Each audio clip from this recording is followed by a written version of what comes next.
Good morning, all of you. Today's topic is shear is equivalent to an elongation strain and a compression strain. I hope कि जो अभी तक topic हमारे complete हुए हैं वो सभी आपको क्लियर होंगे और उनमें कोई डाउट नहीं है. If you have any kind of doubt then you can message me personally. Okay. Now बेटा, ये टॉपिक शुरू करने से पहले एक बार फिर वापस रिकॉल कर लेते हैं जो टर्म्स हमने पढ़े हुए हैं. अब यहाँ पे क्योंकि हमें शेयर से जो है रिलेट करना है चीज़ों को, तो शेयर मैं ऑलरेडी आपको बता चुकी हूँ कि it is the type of strain जिसमें आपने स्ट्रेन के 3 टाइप्स पढ़े हैं ना, longitudinal strain, volumetric strain and shearing strain. Shearing strain is also known as shear. Clear? तो शेयरिंग स्ट्रेन को ही हम शेयर भी बोलते हैं.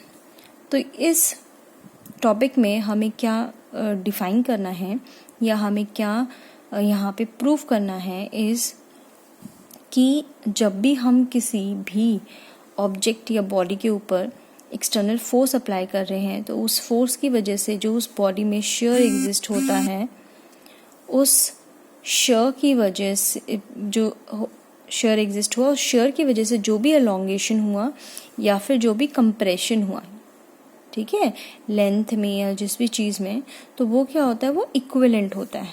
That is we have to prove in this topic. ठीक है. सो इसी के लिए हमने क्या करा, एक क्यूब कंसिडर करा है. ठीक है. और क्यूब का सिर्फ एक फेस हमने यहाँ पे लिया है which is known as ABCD, और उसकी लेंथ जो हमने L कंसिडर करी है. ठीक है. हमने इसकी जो DC साइड है उसको फिक्स कर दिया है और जो फोर्स हमने अप्लाई किया वो हमने इस साइड पे अप्लाई किया है. जब फोर्स अप्लाई किया तो इस फोर्स की वजह से जो इसमें शेयर एग्जिस्ट हुआ ड्यू टू एंगल थीटा, तो इसकी जो शेप है it changes to A', B', C and D. Visible है ना? ठीक है. अब जो डायगोनल थेम हमारे जो पहले DB changes to DB' and AC changes to A'. Clear?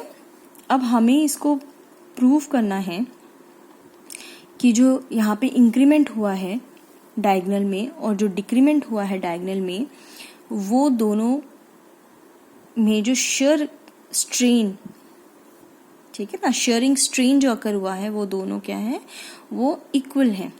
तो ये प्रूफ करने के लिए हम क्या करते हैं, सबसे पहले D एज सेंटर कंसिडर करके और DB एज रेडियस कंसिडर करके हमने एक आर्क ड्रॉ कर दिया. ठीक है. DB डैश को जो इंटरसेक्ट कर रहा है H पॉइंट पे, सिमिलरली हमने एक आर्क ड्रॉ कर दिया है AG जो AC को इंटरसेक्ट कर रहा है G पॉइंट पे. तो ये 2 ट्रायंगल बन गए हैं, राइट एंगल ट्रायंगल, है ना.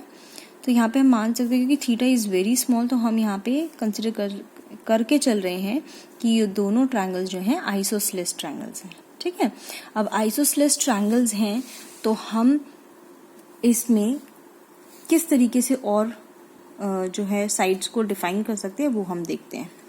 जैसे HB' है, HB' दिख रहा है ना, HB' है, उसको हम कैसे लिख सकते हैं, BB' cos BB'H. क्लियर?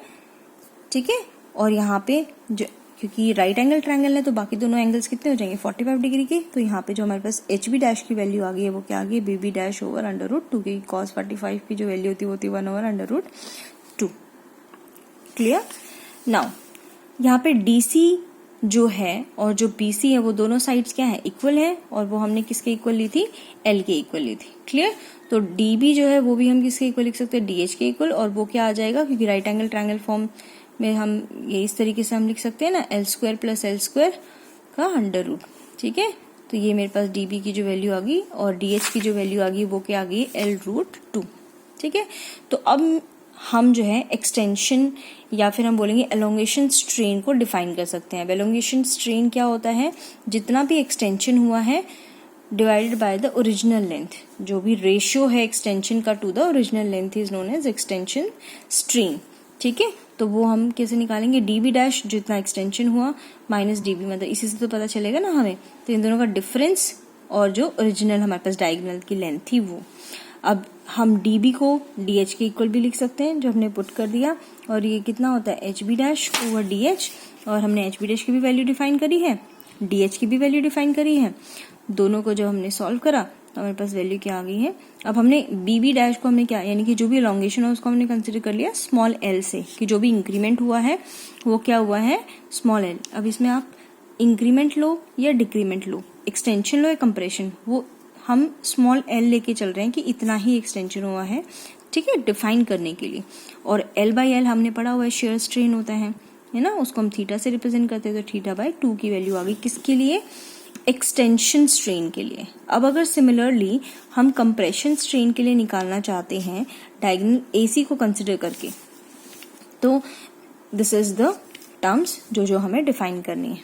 हमने एक कंप्रेशन स्ट्रेन के लिए हमारे पास क्या आ जाएगा, AG ओवर AC, क्योंकि AG जो है वो हमारे पास डिफरेंस जो आएगा A डैश था ना डिफरेंस, तो A डैश को हम लोग इसके इक्वल लिख सकते हैं, जो वो आप जब डिफाइन करोगे उसको, तो ठीक है AC।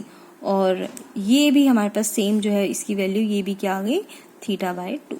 तो यही हमें प्रूव करना था कि जितना भी एक्सटेंशन हुआ है और जितना भी कंप्रेशन हुआ है उस ट्रेन में, दे बोथ आर इक्विवेलेंट, ठीक है, और थीटा जो है वो उन दोनों का सम के इक्वल हो जाएगा।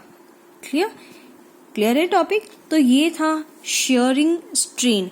अगर स्ट्रेस के बारे में बोला जाए तो, अगर सेम आपको चीज बोली जाए कि ऐसे ही जैसे हमने शेयरिंग स्ट्रेन के लिए डिफाइन करा है, सेम ऐसे ही हम स्ट्रेस से रिलेटेड भी डिफाइन कर सकते हैं, ठीक है। तो ये जो स्ट्रेस रिलेटेड टॉपिक है बेटा, this you have to do in assignment, ठीक है, ताकि आपकी प्रैक्टिस भी हो जाए और एक टॉपिक आप लोग खुद से कंप्लीट भी कर लेंगे, ठीक है। और कोई भी अगर डाउट होता है तो आप मुझसे ऑनलाइन क्लास में वो डाउट्स अपने क्लियर कर सकते हैं। Okay, this is the topic for today.